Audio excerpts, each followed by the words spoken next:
ایک لمحے میں کسی کو امیر بناتا ہے، ایک لمحے میں کسی کو غریب بناتا ہے۔ اب غور کریے دنیا میں کتنا انت وشواس ہے۔ اب میں آپ کو ساری تقریر سناؤں اور اس کے بعد میں خود ہی بھول جاؤں، میں آپ کی بھوشوانی کروں اور اپنے گھر پہ چوری ہو جائے۔ آپ سوچو کیسا ہے بھوشوانی؟ تو یہ اندھا وشواس ہے، اندھ وشواس ہے۔ انسان کو یہ سوچنا چاہیے کہ اللہ رب العالمین ایسے شخص کو علم نہیں دیتا ہے جو اللہ رب العالمین کے خلاف گفتگو کرتا ہے۔ اب رہا مسئلہ کہ رب قدیر نے اوروں کو بھی تو علم دیا ہے، تو اللہ کہتا ہے وَلَنَبْلُوَنَّكُمْ بِشَيْءٍ،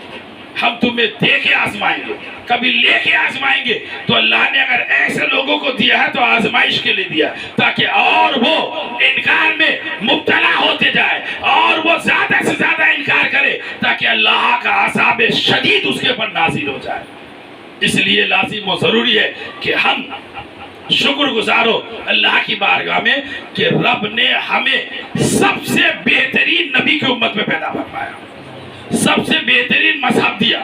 جس مذہب میں آپ کو کھانے کا، پینے کا، سونے کا، جاگنے کا، اٹھنے کا، بیٹھنے کا، اسی طریقے سے قضاء حاجت کا، نہانے کا، ماں باپ کے ساتھ ادب و آداب کا، بیوی بچوں کے ساتھ ان کے حقوق کا، بھائی برادر کے ساتھ ان کے حقوق کا، ملک کے ساتھ ان کے حقوق کا، پڑوسیوں کے ساتھ ان کے حقوق کا، ایسا کوئی حق نہیں ہے، ایسا کوئی مسئلہ نہیں ہے جس کا ذکر اللہ نے اپنے قرآن میں نہ کیا ہو،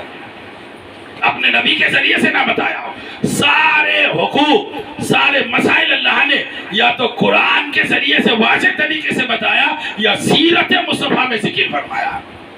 تو آپ خوش نصیب ہیں کہ اللہ نے آپ کو، ہم اپنی مرضی سے اسلام میں نہیں آئے، اللہ نے ہمیں اسلام کی دولت عطا فرمایا ہے، اللہ نے ہمیں دیا ہے، اور اللہ نے لاکھوں کروڑوں اربوں لوگوں میں ہمیں مسلمان، اللہ نے مسلمانی کا شرف عطا فرمایا، اللہ نے کلمہ کی دولت دیا، اللہ نے اپنی پہچان بتائی، اپنے نبی کا احترام بتایا، اللہ نے قرآن کا علم دیا، اللہ نے نماز پڑھنے کی توفیق دی، اللہ نے حج کے لیے ہدایت دیا، اللہ نے دولت دی، اللہ نے طاقت دی، اللہ نے زبان دیا جس زبان سے ہم درود مصطفیٰ پڑھتے ہیں، جس زبان سے کلمہ شریف پڑھتے ہیں، جس زبان سے ماں باپ کو سلام کرتے ہیں، جس زبان سے بڑوں کا احترام کرتے ہیں، انہیں سلام کرتے ہیں۔ غور کریے رب کی بارگاہ میں شکر گزار ہونا چاہیے کہ مولا تم نے جو ہمیں دولت دیا ہے، تم نے جو ہمیں انتخاب کیا ہے، یہ تیرا احسان ہے، ورنہ تو چاہتا تو ہمیں کسی بھی قوم میں پیدا کر دیتا۔ اس طریقے سے آج لوگ مختلف چیزوں میں مبتلا ہے، ہم بھی کسی اور چیز میں مبتلا رہتے ہیں، مگر رب نے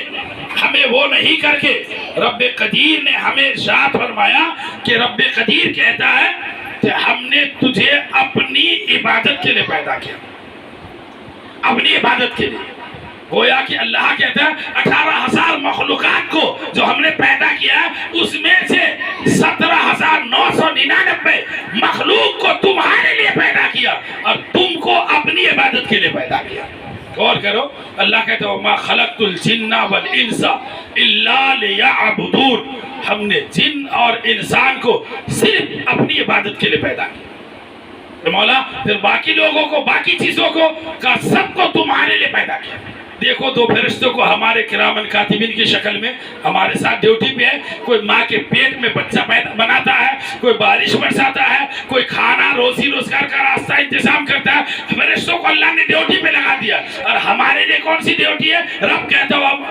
ان اللہ یرزق من یشاء بغیر حساب، اللہ جسے چاہتا ہے بے حساب رزق عطا فرماتا ہے۔ اللہ کہتا ہے میں تجھے رزق دینے کا وعدہ فرمایا ہوں، تم میری ذات کے اوپر بھروسہ کرو، میری بارگاہ میں سجدہ کرو، یقیناً تمہیں رب رزق عطا فرمائے گا۔